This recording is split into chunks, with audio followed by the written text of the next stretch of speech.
अस्सलाम वालेकुम दोस्तों, अब मैं तीसरा लेक्चर एडिशनल कमिश्नर साहब का अपलोड करने जा रहा हूं इस वीडियो के साथ।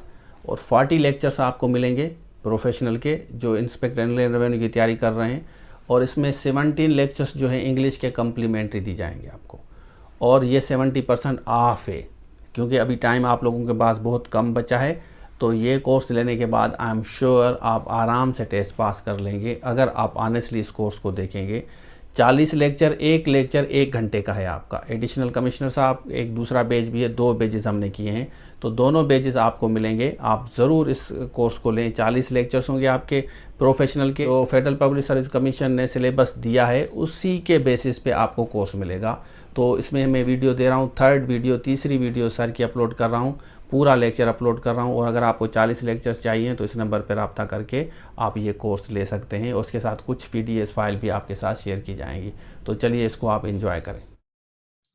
अगर लास्ट लेक्चर के हवाले से कोई सवाल है या कोई क्यूरी है, कोई प्रॉब्लम है, तो please do ask, otherwise we can move forward. Okay, that's good, that's good, that's good. Okay, so we are moving forward today. Okay, is this visible to everyone?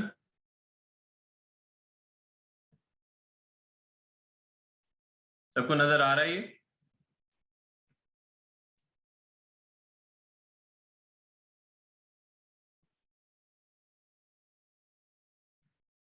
Okay, that's good, that's good. Okay, ठीक है जी। अच्छा, अब हम ने ये देख लिया है कि जी टैक्सेशन ब्रॉडली क्या चीज है, इनकम टैक्स कैसे इम्पोज होता है, और ये सारी चीजें हमने थोड़ी सी ब्रॉडली स्टडी कर ली हैं, राइट। आज हम देख लेते हैं persons liable to be taxed. अब ये सेक्शंस में आपको साथ साथ बता रहा हूं जो आपने सेक्शंस याद करने हैं, यानी जो आपसे पूछे जा सकते हैं। इससे पहले हम एक और स्लाइड देख लेते हैं। This is the continuation of the same slide, this one. देखें, व्हेन आई से you a person, person means these 3 things: individual, AOP या एसोसिएशन ऑफ पर्संस, और थर्ड वन इज कंपनी। आप जब भी टैक्सेशन की बात करेंगे, टैक्स असेसमेंट की बात करेंगे, किसी की कोई यानी रिटर्न उठाएंगे, तो आपको इन तीनों के अलावा और कोई चीज नहीं मिलेगी। Only 3 things. Either it would be an individual, a single person, AOP यानी partnership, AOP stands for association of persons, या पार्टनरशिप। पार्टनरशिप जो बिजनेस है, पार्टनरशिप में जो बिजनेस किया जाता है, 2 or more persons is called association of persons under the income tax ordinance। ठीक है। कंपनीज की जो मीनिंग है, it's companies which is established under the act 2017। पहले कंपनीज ऑर्डिनेंस था, ये चीजें आपने याद रखनी है। पहले कंपनीज जो बनती थी वो अंडर द ऑर्डिनेंस ऑफ 1984 बनती थी। अब वो ऑर्डिनेंस चेंज हो गया है, अब उसको हम कहते हैं कंपनीज एक्ट 2017। तो पर्सन्स की डेफिनेशन आपको सेक्शन 80 में मिलेगी।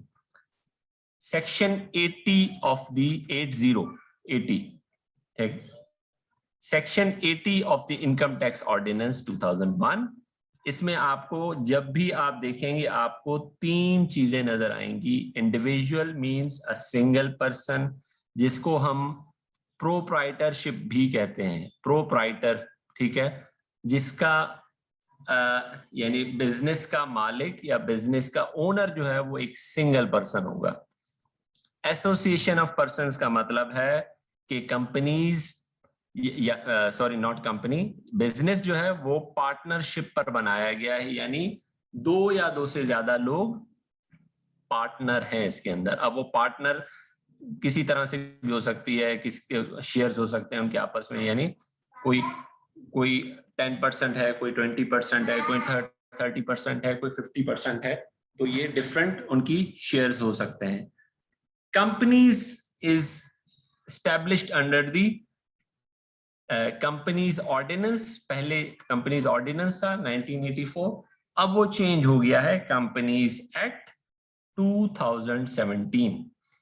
अब जब कंपनी का मैं नाम ले रहा हूं, ठीक है, when I say a company, तो कंपनी में बहुत सारी चीजें कवर हो जाएंगी under the income tax ordinance. Company में वो क्या क्या चीजें कवर कर रहा है, अब ये फिर प्रीवियस स्लाइड पे चले जाते हैं हम, ठीक है।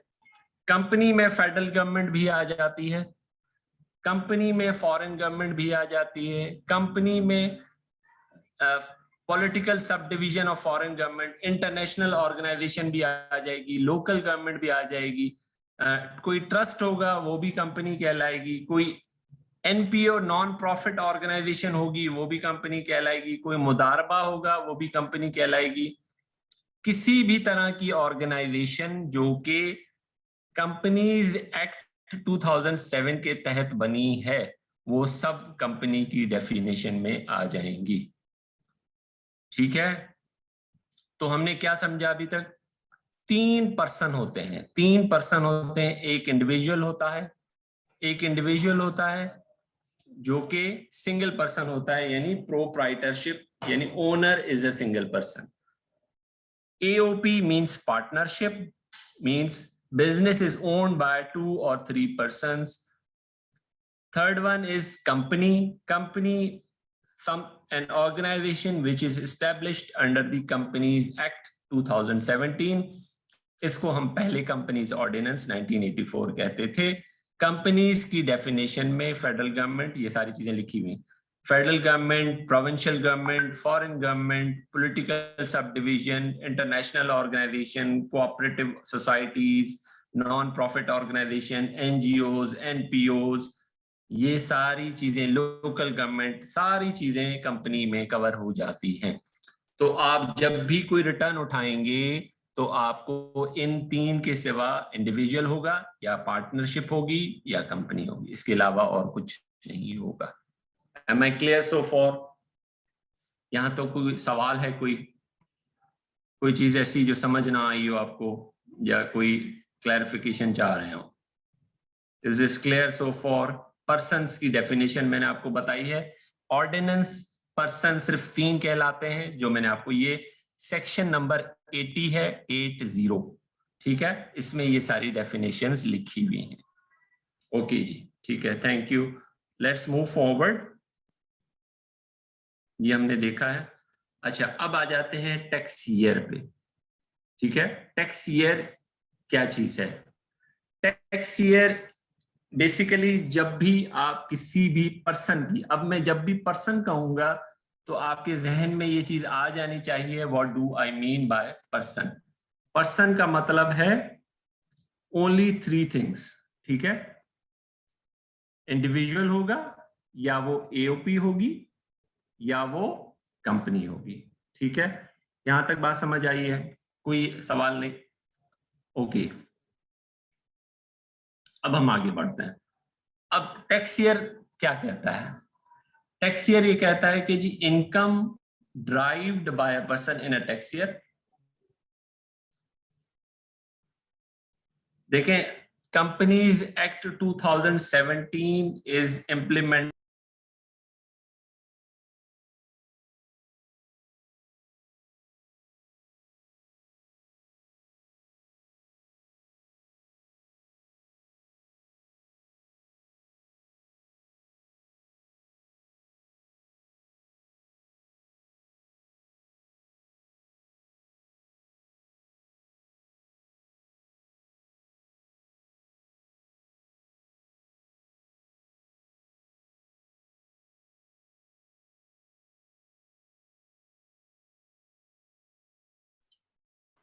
वेट करें सर, कनेक्ट कर रहे हैं, just a second.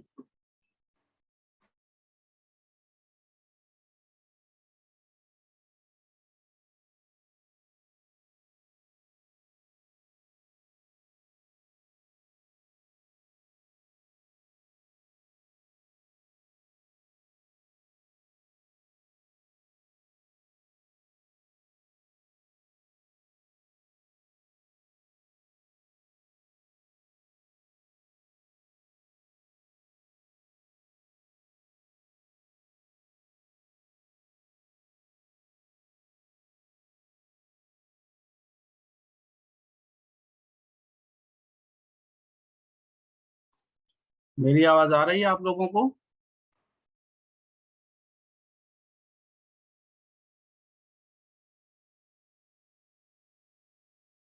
Okay, thank you so much.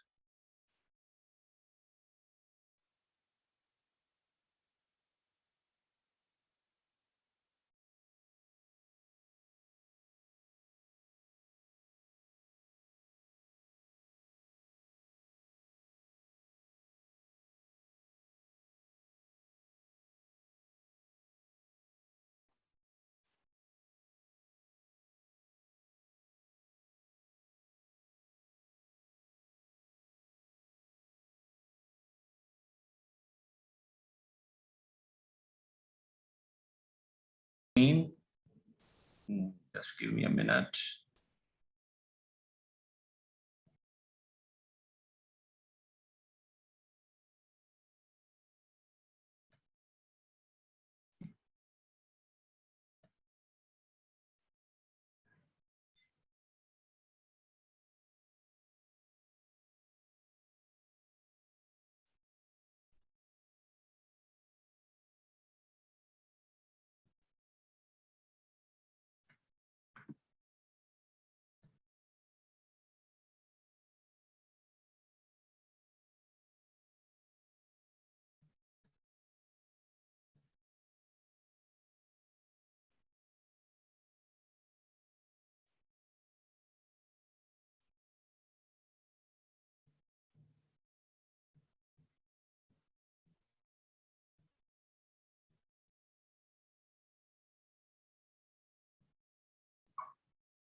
Okay, so we are back on our lecture.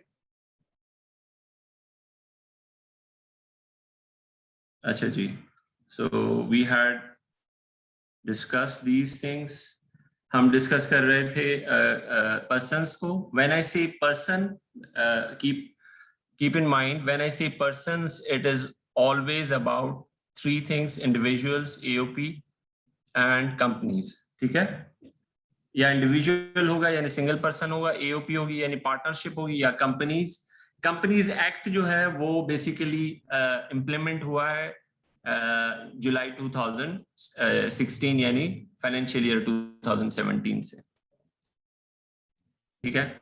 So this is all about persons. जब भी आपको पर्सन्स के बारे में पूछा जाएगा, so now we will be discussing tax year. I hope के persons में अब कोई आप लोगों को परेशानी या कोई प्रॉब्लम नहीं होगी. Okay, so now we will be discussing tax year. ठीक है? टैक्स ईयर को हम डिस्कस कर लेते हैं. Tax year basically when I say a tax year से मुराद ये है कि हर पर्सन्स की टैक्स ईयर डिफरेंट हो सकती है. नॉर्मली टैक्स ईयर यानी बाय डिफॉल्ट अगर आपको टैक्स ईयर पूछा जा रहा है कि what is the tax year in Pakistan, so it is consider from 1 July, second line में लिखा हुआ है 1 July to 30th of June. This is the tax year. ठीक है? नॉर्मली बाय डिफॉल्ट हर एक पर्सन का टैक्स ईयर वो 1 जुलाई टू 30th June होता है. ठीक है? ये नॉर्मल टैक्स ईयर भी कहलाता है. नॉर्मल टैक्स ईयर या नॉर्मल टैक्स ईयर दोनों एक ही चीज है. सो नॉर्मली पर्सन्स को असेस जो हम करते हैं यानी उनकी रिटर्न्स को हम जो देखते हैं वो इस पीरियड के दरमियान देखेंगे, starting from 1 July till 30th of June. ये टैक्स ईयर कहलाएगा और ये 12 months का पीरियड होता है, adopting any other 12 months period. अच्छा, कुछ ऐसी सेक्टर्स हैं हमारे पास, ये नॉर्मल टैक्स ईयर है यानी सैलरीड पर्सन के लिए, सारे बिजनेसेस के लिए ये टैक्स ईयर होता है. 1 जुलाई से 30 जून तक जो भी वो एक्टिविटी अपनी करेंगे वो नेक्स्ट फाइनेंशियल ईयर में वो सारी एक्टिविटी अपनी रिटर्न में शो कर देंगे. यहां तक कोई सवाल है? यहां तक कोई सवाल है जी? टैक्स ईयर के हवाले से नॉर्मल टैक्स ईयर अभी हम डिस्कस कर रहे हैं.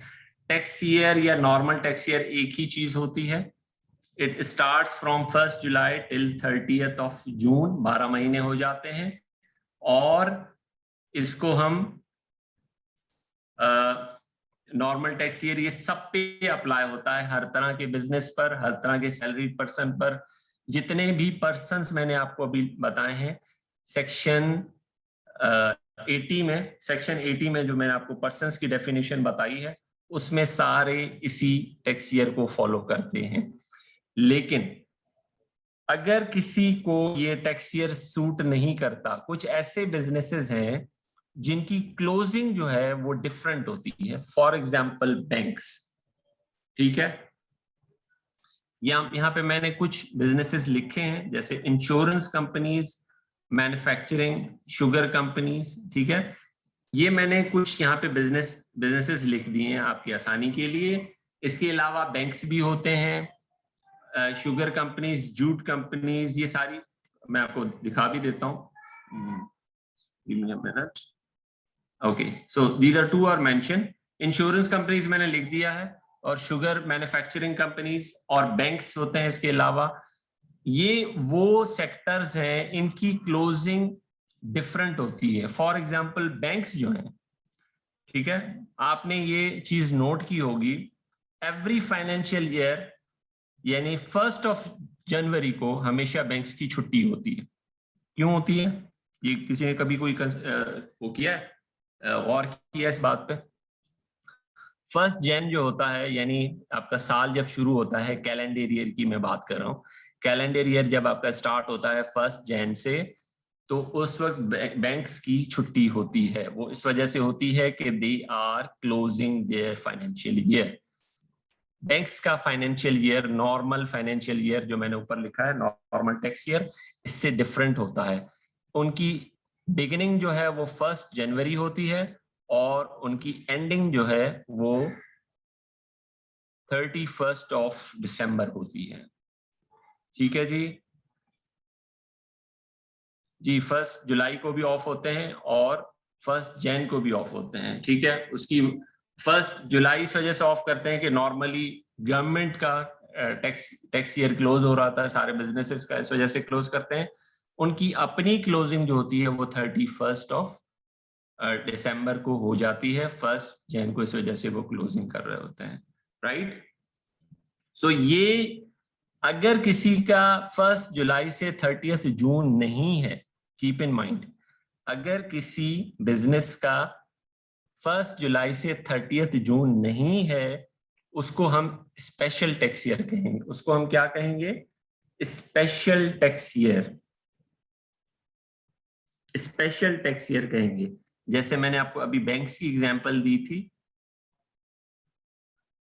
अगर 1 जनवरी से 31 दिसंबर तक उनका फाइनेंशियल ईयर है, तो उसको हम नॉर्मल टैक्स ईयर नहीं कहेंगे बल्कि स्पेशल टैक्स ईयर कहेंगे।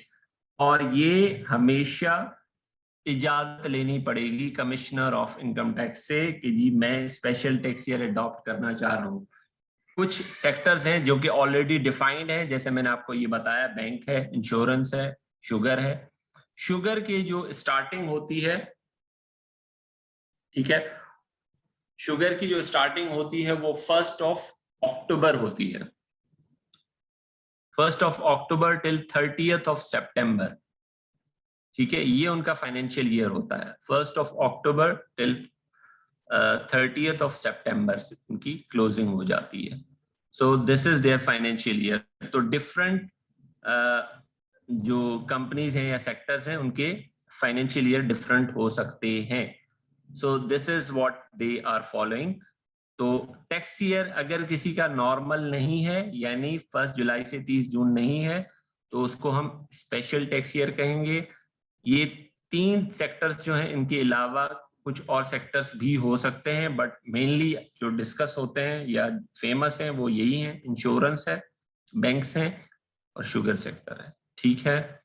ये स्पेशल टैक्स ईयर को फॉलो करते हैं। यहां तक कोई सवाल है जी?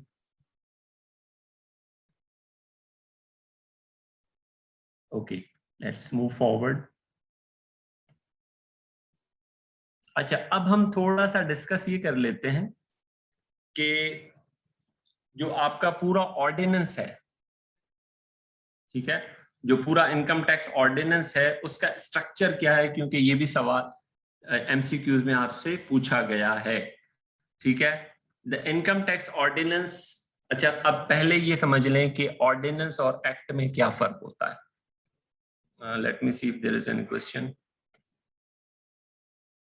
जी, जैसे मैंने आपको अभी एग्जांपल दी थी, ठीक है, कि जैसे शुगर सेक्टर है, शुगर सेक्टर जो है वो बेसिकली एक उनका अपना सीजन होता है। So this is why they follow October to September. वो नॉर्मल टैक्स ईयर जो है, जो जुलाई टू जून तक का है, वो फॉलो नहीं कर सकते हैं। This is why they follow special tax year, ठीक है। स्पेशल टैक्स ईयर को वो फॉलो करते हैं और it is different from the normal tax year.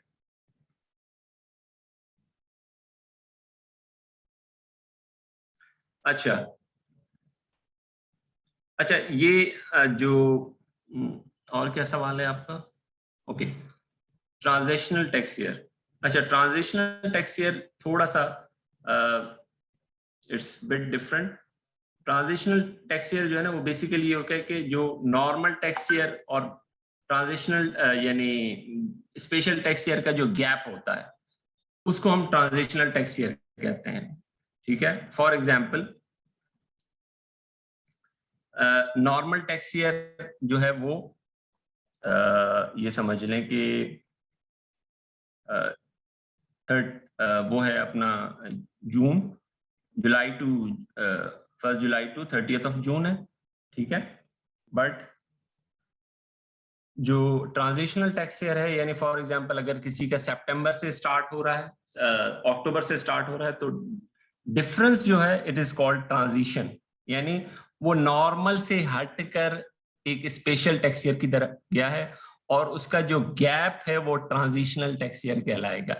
यानी ये 3 मंथ्स का जुलाई टू अक्टूबर अगर हम कर लें, सो इट इज 3 मंथ्स गैप। तो ये 3 मंथ्स का जो गैप है ये उसका ट्रांजिशन होगा। तो इस ट्रांजिशनल टैक्स ईयर को हम अब यानी special tax year has been is in transit and now it is called special tax year. So this is called transition. ठीक है जी।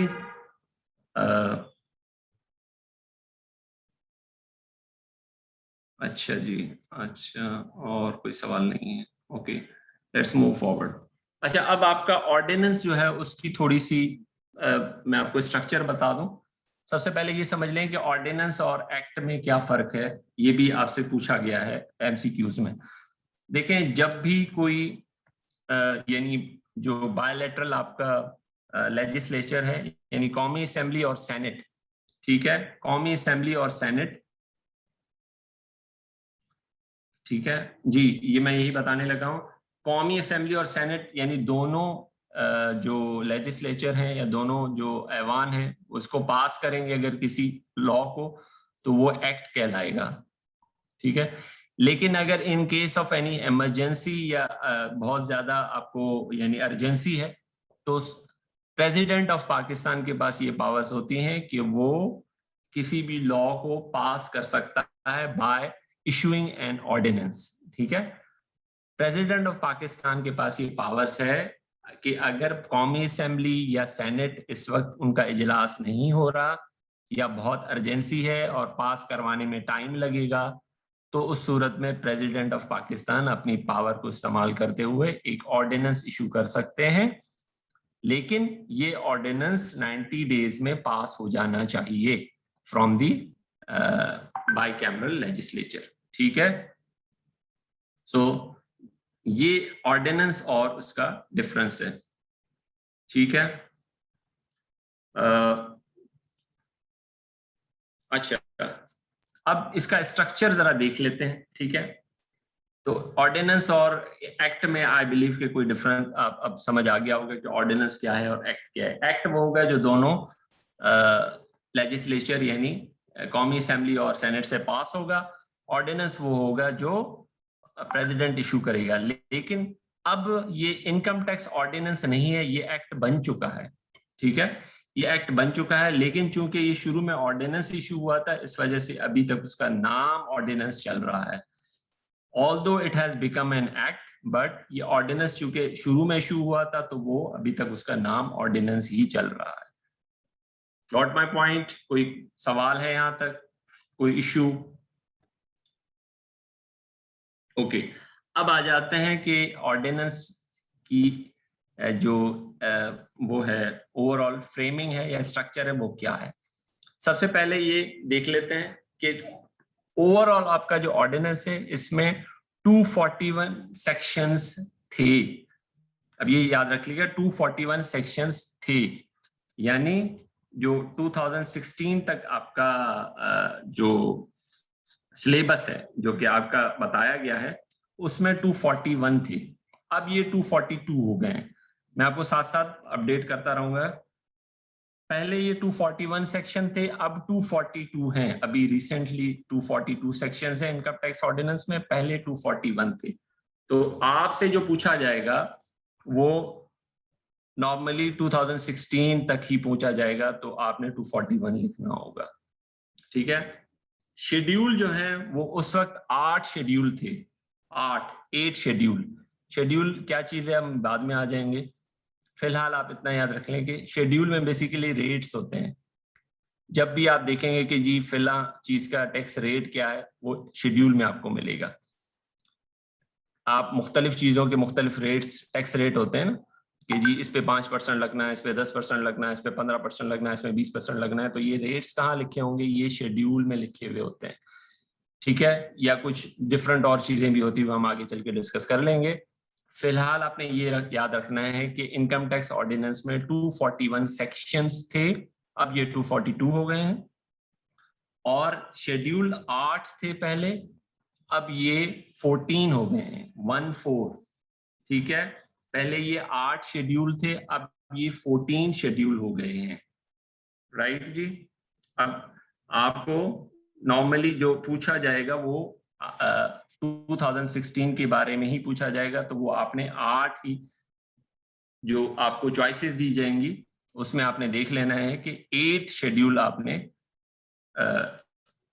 चूज करना होगा। ठीक है।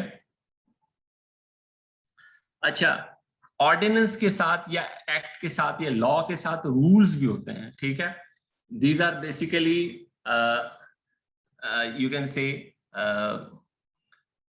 अंडर द एक्ट कुछ सपोर्टिव चीजें होती हैं। यानी अगर आपको ये देखना हो कि जी मुझे इनकम टैक्स की रिटर्न फाइलिंग कैसे करनी है, तो इसकी अगर मुझे रूल्स कंप्लीटली पढ़ने हो, क्या रूल है, कहाँ जाना होगा, क्या करना होगा, उसकी रिटर्न का कोई फॉर्मेट मुझे मिल जाए, तो ये सब चीजें आपको रूल्स में मिलेंगी। या आपको ये देखना हो कि जी मैं अगर एग्जेम्पशन लेना चाहूँ, एग्जेम्पशन का क्या तरीकेकार है, तो ये एक्ट आपको नहीं बताएगा, इनकम टैक्स लॉ नहीं बताएगा, ये रूल्स बताएंगे आपको। तो इनकम टैक्स लॉ या एक्ट के साथ रूल्स भी आते हैं, उनको हम इनकम टैक्स रूल्स 2002 कहते हैं। ठीक है जी। अच्छा, broadly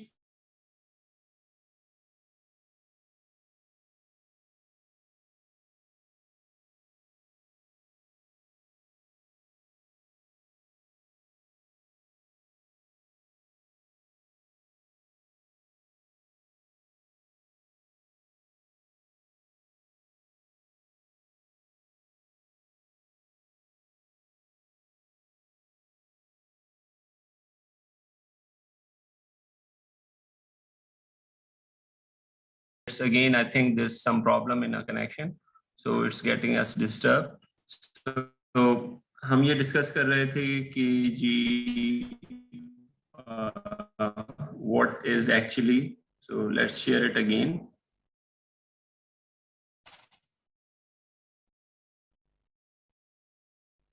So we were discussing कि बेसिकली हमारा जो ऑर्डिनेंस है उसका स्ट्रक्चर क्या है।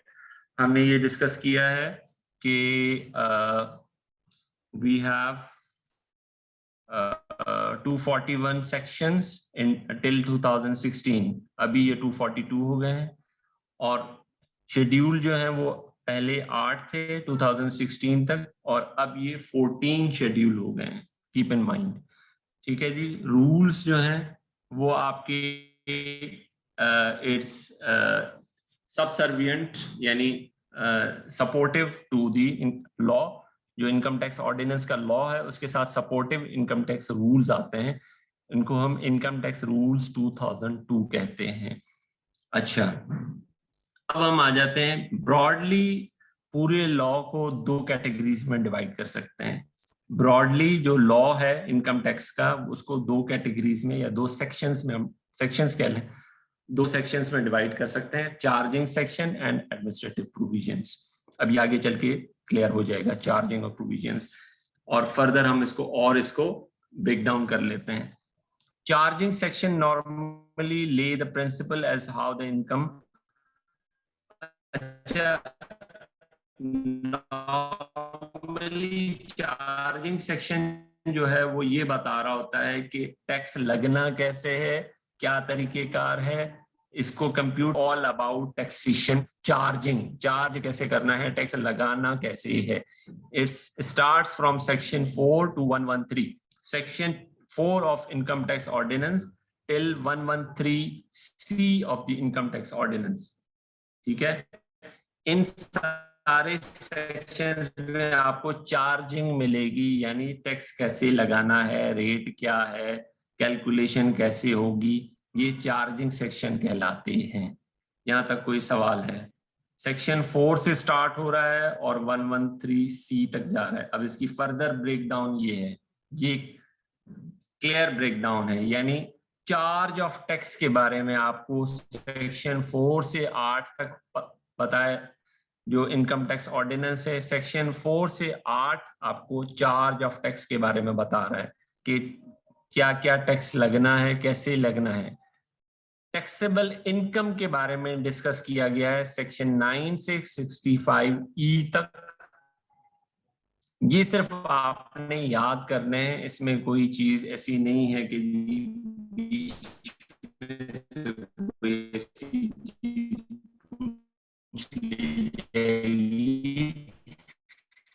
जो आपको इम्पोर्टेंट सेक्शंस हैं वो मैं 7 to 8 ये आपको यानी वो कहाँ से स्टार्ट होते हैं और कहाँ पे खत्म होते हैं, या फिलहाल सेक्शन जो है वो किस में आता है, कौन से section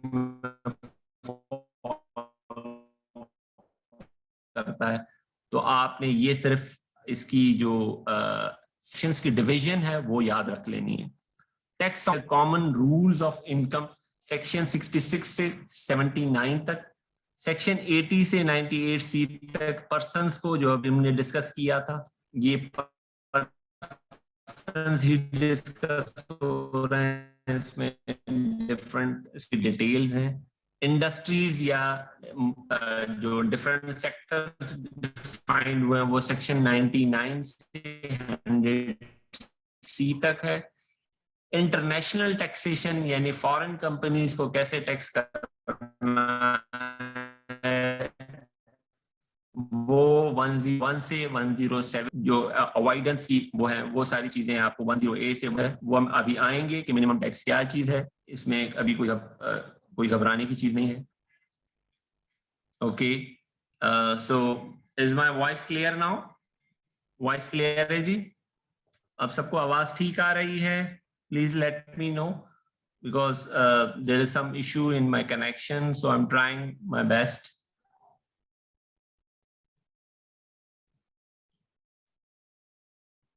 Okay, should I connect it again?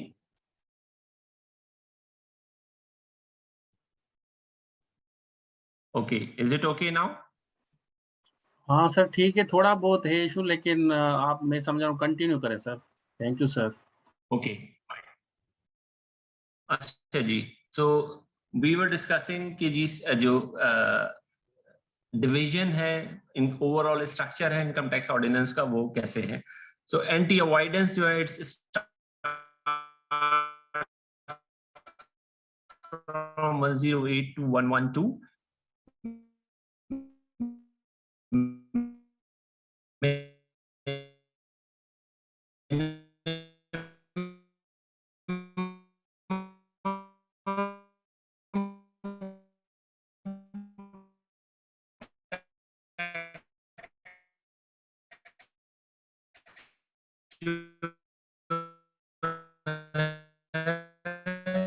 ये हम बाद में डिस्कस कर लेंगे, what is the minimum tax C और आपने different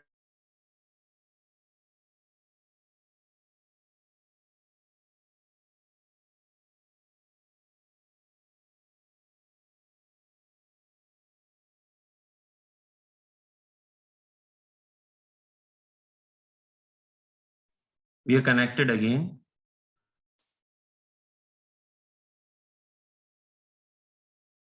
So am I audible now properly? Is my voice clear?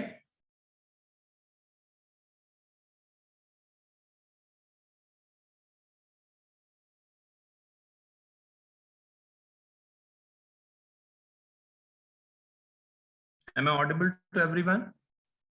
Sir recording हम शेयर करेंगे इनको, तो हम रिक्वेस्ट करते हैं मेंबर्स को कि आप काइंडली बियर करें। समटाइम्स इशू होते हैं सर, तो हम रिकॉर्डिंग दे देंगे, इंशाल्लाह मसला हल हो जाएगा sir. Okay. Thank you so much sir. Okay, that's good. That's good.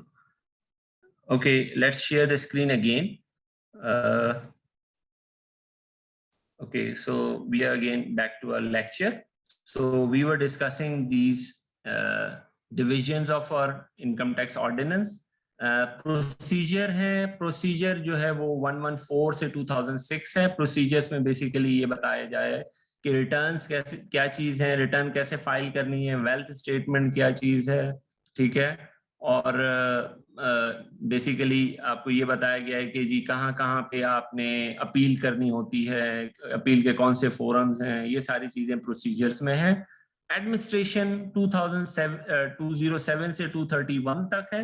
इसमें बेसिकली सारी आपकी एफबीआर की हायरार्कीज को डिस्कस किया गया है कि जी असिस्टेंट कमिश्नर क्या है, डिप्टी कमिश्नर क्या चीज है, और कमिश्नर कौन होता है, और चीफ कमिश्नर उनकी अथॉरिटीज क्या क्या हैं, क्या क्या ये कर सकते हैं, क्या नहीं कर सकते हैं। ये सारी एडमिनिस्ट्रेशन जो है ये सेक्शन 207 से 231 तक है, ठीक है। अच्छा जी, अब ट्रांजिशनल एडवांस टैक्स प्रोविजंस, यानी ये वो प्रोविजंस हैं जो एडवांस टैक्स यानी आपकी डिडक्शन हो जाती है एज एन एडवांस, इसको हम डिस्कस करेंगे। एडवांस टैक्स की प्रोविजंस 231A से ट्रांजिशनल एडवांस टैक्स की प्रोविजंस जो हैं ये भी आपसे एमसीक्यूज में पूछी गई हैं कि ट्रांजिशनल एडवांस टैक्स की प्रोविजन कहाँ से स्टार्ट होती है और कहाँ तक होती है। So it starts from 231A till 236X, ठीक है।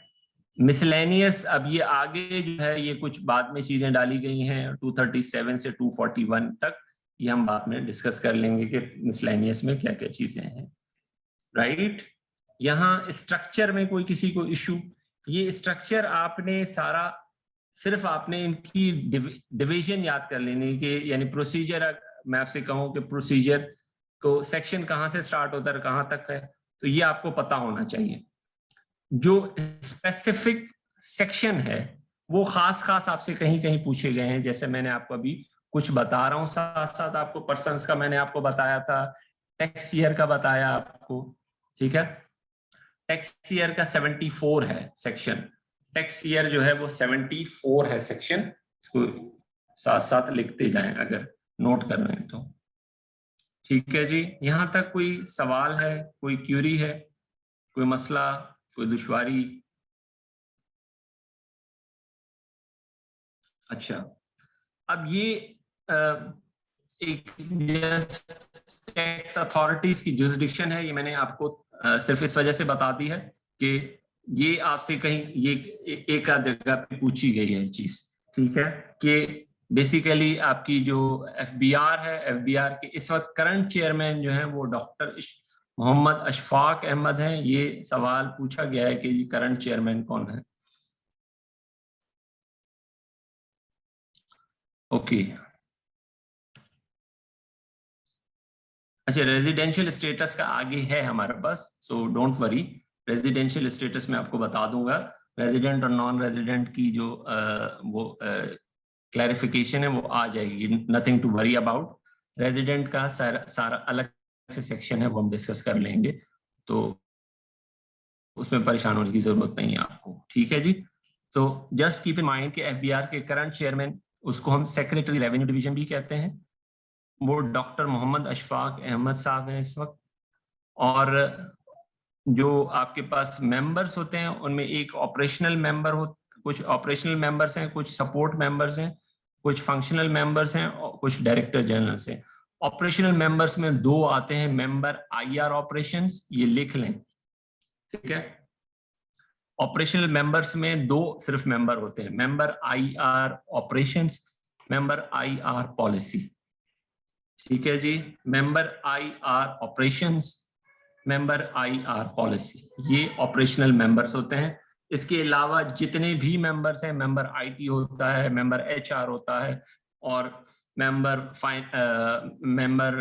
स्टैटिस्टिक्स होता है, और इसके अलावा काफी और मेंबर्स भी हैं। ये सारे सपोर्टिव मेंबर्स होते हैं। और फंक्शनल मेंबर्स में भी कुछ हैं, जैसे आईटी जो है वो फंक्शनल मेंबर्स में भी काउंट कर लेते हैं उसको। डायरेक्टर जनरल्स होते हैं, इट्स इक्विवेलेंट टू मेंबर, लेकिन इनकी हायरार्की डिफरेंट है कुछ। अच्छा, ये सारी जितनी भी पोस्ट लिखी हुई हैं, operational member, support member, functional member या डायरेक्टर जनरल, ये ग्रेड 21 की पोस्ट है, ग्रेड 21, ठीक है। ये 21 ग्रेड की पोजीशन होती है, चाहे वो ऑपरेशनल मेंबर हो, चाहे वो सपोर्ट मेंबर हो, चाहे वो फंक्शनल मेंबर हो, चाहे वो डायरेक्टर जनरल हो। सही है, यहां तक कोई सवाल है जी, कोई प्रॉब्लम? ये सिंपल, मैं तो सिर्फ आपको सिंपल ये बता रहा हूं कि एफबीआर में जो एपेक्स अथॉरिटीज हैं या टॉप रैंक, यानी जो आपके टॉप ब्रॉस है, वो क्या क्या है, वो मैंने आपको बताया है कि इस वक्त चेयरमैन जो है वो डॉक्टर मोहम्मद अशफाक अहमद साहब हैं, और he is the chairman and also secretary revenue division. Chairman FBR जो है वो सेक्रेटरी रेवेन्यू डिवीजन भी होता है, chairman FBR and secretary revenue division, ठीक है। उसके पास यानी chairman FBR is de facto secretary revenue division. अच्छा, और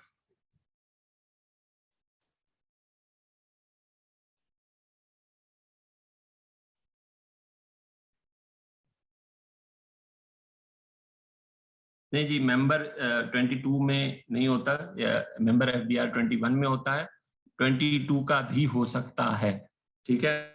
नॉर्मली ग्रेड 21 में मेंबर हो जाते हैं। सो ये सारे जो हायरार्की है जो मैंने आपको चारों लिखवाए हुए हैं, operational member, support member, functional member, director general, ये ग्रेड 21 की पोस्ट होती है। लेकिन सीनियर मेंबर समटाइम्स उसको हम अपग्रेड कर सकते हैं, सीनियर मेंबर जो है वह ग्रेड 22 में भी हो सकता है, सीनियर सपोर्ट मेंबर ग्रेड 22 हो सकता है, सीनियर फंक्शनल मेंबर हो सकता है, लेकिन ये इनिशियली ग्रेड 21 की पोस्ट होती है। सही है जी, आई बिलीव कि यहां तक सबको क्लियर होगा।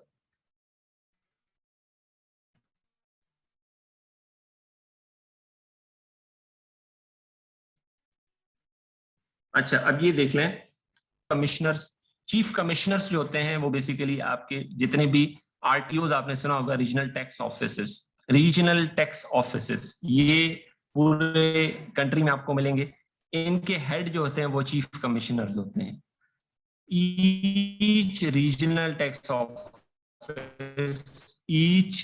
Tax office is headed by a chief commissioner, और उन चीफ कमिश्नर्स को हेड कर रहा होता है मेंबर आईआर ऑपरेशंस। पूरे पाकिस्तान में जितने भी चीफ कमिश्नर्स हैं उनका हेड मेंबर आईआर ऑपरेशन, ये मैंने पीछे आपको बताया था। ये मेंबर्स होते हैं मेन, जिनको कहा जाता है मेंबर आईआर ऑपरेशन और member IR policy. Member IR operations chief commissioners का हेड होता है, जो हर आरटीओ के हेड होते हैं। चीफ कमिश्नर आरटीओ का हेड होता है, ठीक है जी। Zones are normally identified based on jurisdiction और area। जिस तरह आरटीओज में आपको बता रहा हूं, ये आरटीओज कैसे बनते हैं, बेस्ड ऑन जी जुरिस्डिक्शन, एरिया या इंडस्ट्री। कहीं पर आप जाएंगे कि कुछ आरटीओज ऐसे हैं जो कि टेरिटोरियल जुरिस्डिक्शन है। अब ये याद करें, टेरिटोरियल या बिजनेस जुरिस्डिक्शन दो तरह की होती हैं। यानी कहीं कहीं पे आपको ऐसा मिलेगा कि पूरा रीजन जो है या पूरा जोन जो है वो इस बेस पर होगा कि जी यहाँ पे पूरा टेक्सटाइल है, ठीक है, उसका कमिश्नर हेड होगा, 2-3 जोन्स होंगे, हर एक का जोन का कमिश्नर हेड होगा और उनका कमिश्नर्स के ऊपर चीफ कमिश्नर होगा। लेकिन कहीं पर ऐसा होगा कि जी टेरिटोरियल जुरिस्डिक्शन होगी, यानी बिजनेस वाइज नहीं डिवीजन होगी। बिजनेस वाइज डिवीजन अलग होती है, टेरिटोरियल जुरिस्डिक्शन अलग होती है। बिजनेस वाइज डिवीजन का क्या मतलब है, सेक्टर्स डिफाइंड होंगे, यानी कराची में फॉर एग्जांपल एक रीजनल टैक्स ऑफिस है जिसकी जुरिस्डिक्शन है कि जी आप सिर्फ टेक्सटाइल और फॉर एग्जांपल प्लास्टिक देखेंगे, 2 चीजें बिजनेस वाइज। एक दूसरा रीजनल टैक्स ऑफिस है जिसकी जुरिस्डिक्शन ये है कि जी आपने सदर का इलाका देखना है और गुलशन इकबाल का इलाका देखना है फॉर एग्जांपल, ठीक है। ये टेरिटोरियल जुरिस्डिक्शन। तो जुरिस्डिक्शन 2 तरह से डिवाइड हो सकती है, दूसरी बिजनेस वाइज या जिसको सेक्टर वाइज भी कहते हैं, जैसे मैंने अभी आपको एग्जांपल टेक्सटाइल की या प्लास्टिक की दी है। कमिश्नर जोन का हेड होता है, commissioner is the head of the zone. Commissioner के नीचे जो है वो एडिशनल कमिश्नर्स होते हैं एंड उसके नीचे फिर डिप्टी कमिश्नर या असिस्टेंट कमिश्नर्स होते हैं, ठीक है जी। ये नीचे मैं आपको बता देता हूँ।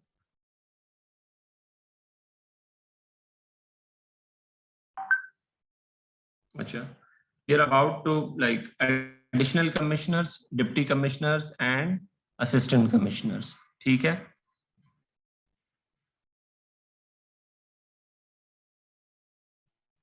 अच्छा, अब एक चीज समझ लें, ये आगे चीजें रिपीट हो जाएंगी, नथिंग टू वरी अबाउट। अगर कहीं पे कोई प्रॉब्लम आ रही है, वॉइस का कोई इशू है, तो घबराने की जरूरत नहीं है। ये सारी चीजें हम दोबारा कहीं ना कहीं इनको रिपीट कर लेंगे, या फिर ये है कि नेक्स्ट लेक्चर में हम इनको दोबारा एक क्विक रिकैप कर देंगे। Doesn't there is nothing to worry about, right.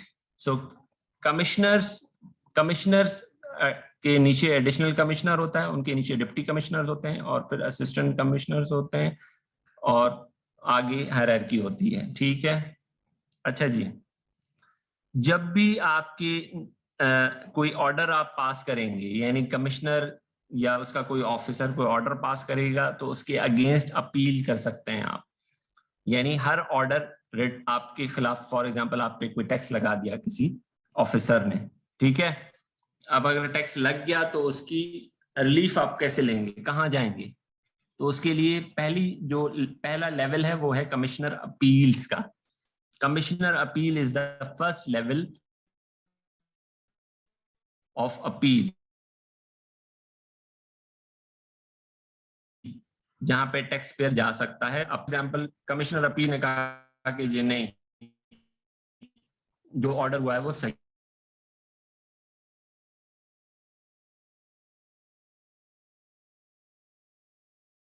हुआ है, आपको रिलीफ नहीं मिल सकता। सेकंड अथॉरिटी क्या है? Appellate tribunal. एपलेट खिलाफ फैसला आ गया, कमिश्नर अपील ने अगर खिलाफ फैसला दे दिया तो वो एपलेट ट्रिब्यूनल। फर्स्ट जो लेवल है अपील का वो कमिश्नर अपील्स है। सेकंड लेवल एपलेट ट्रिब्यूनल है। उसके बाद थर्ड लेवल जो है वो हाई कोर्ट है। हाई कोर्ट में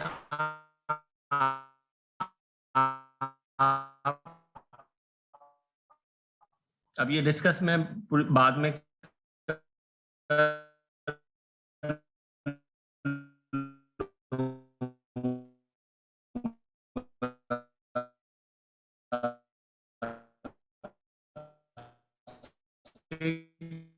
कि हाई कोर्ट में किस वक्त बाद में डिस्कस कर लेते हैं, या नेक्स्ट ये 2 फोरम्स हैं, एक है कमिश्नर अपील्स, दूसरा है एपलेट ट्रिब्यूनल।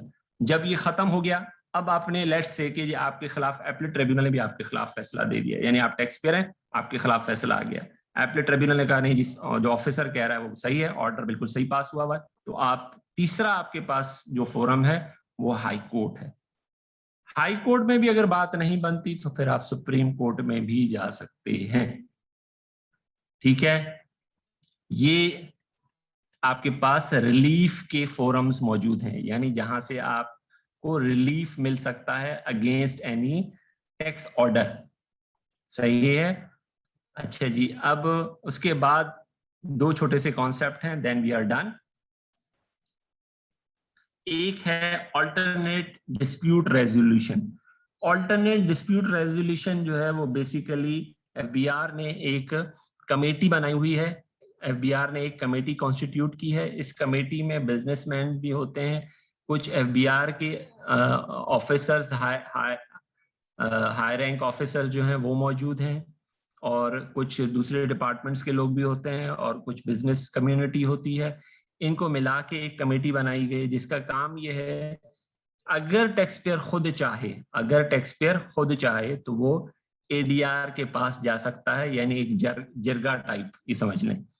एक कमेटी होती है जिसका काम यह है कि जी अगर आपने क्विक डिस्पोजल चाहिए, आप ये सारे झमेलों में नहीं पड़ना चाहते हैं कि जी मैं कमिश्नर अपील के पास जाऊं, फिर ट्रिब्यूनल के पास जाऊं, हाई कोर्ट के पास जाऊं, सुप्रीम कोर्ट के पास जाऊं, आप चाहते हैं कि जी मुझे एडीआर के पास जाना है। कमेटी है, फौरन फैसला दे देगी, अब वो आपके फेवर में हो या चाहे अगेंस्ट हो, ठीक है, लेकिन 1 गो में आपका फैसला हो जाएगा। वो सारे जो लोग होंगे वो ऐसे लोग हैं जो कि नॉर्मली उनका उस पर्टिकुलर फील्ड से कोई ताल्लुक नहीं होगा, या वो बिल्कुल अनबायस्ड या इम्पार्शियल लोग होंगे, ठीक है, जो कि उस कमेटी के मेंबर्स होंगे। तो वो अपना कोई डिसीजन दे देंगे, लेकिन वो फिर आपको मानना होगा। ठीक है जी, ये एडीआर कहलाती है, ऑल्टरनेटिव डिस्प्यूट रेजोल्यूशन। ये एक ऑल्टरनेटिव पाथ है, ऑल्टरनेटिव चैनल है। इसके साथ यानी अगर आप अपील्स में नहीं जा रहे हैं तो इधर आप आ सकते हैं, ठीक है। फिर एक तीसरी चीज भी है, वो है एफटीओ। जी एडीआर बिल्कुल चैलेंज हो सकता है, ठीक है, आप हाई कोर्ट में जा सकते हैं इसको दोबारा लेके।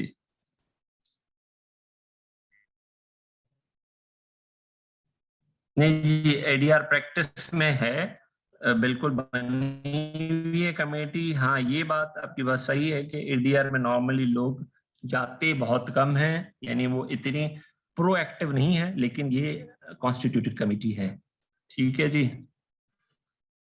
अच्छा जी, एक तीसरा फॉरम है एफटीओ, जिसको हम फेडरल टैक्स ओम्बड्समैन कहते हैं। ये भी अप्रोच किया जा सकता है। इसकी एम्बेड जो है वो पूरा इनकम टैक्स ऑर्डिनेंस है, सेल्स टैक्स भी है उनके पास, फेडरल एक्साइज। ये ओम्बड्समैन, या जिसको हम मोहतसिब भी कहते हैं, टैक्स मोहतसिब, इनका काम ये होता है कि टैक्स डिपार्टमेंट के खिलाफ अगर कोई शिकायत है किसी टैक्स डिपार्टमेंट के खिलाफ शिकायत, तो वो एफटीओ के पास जा सकता है। ये मुहतसिब जिस तरह दूसरे मुहतसिब होते हैं, ठीक है जी।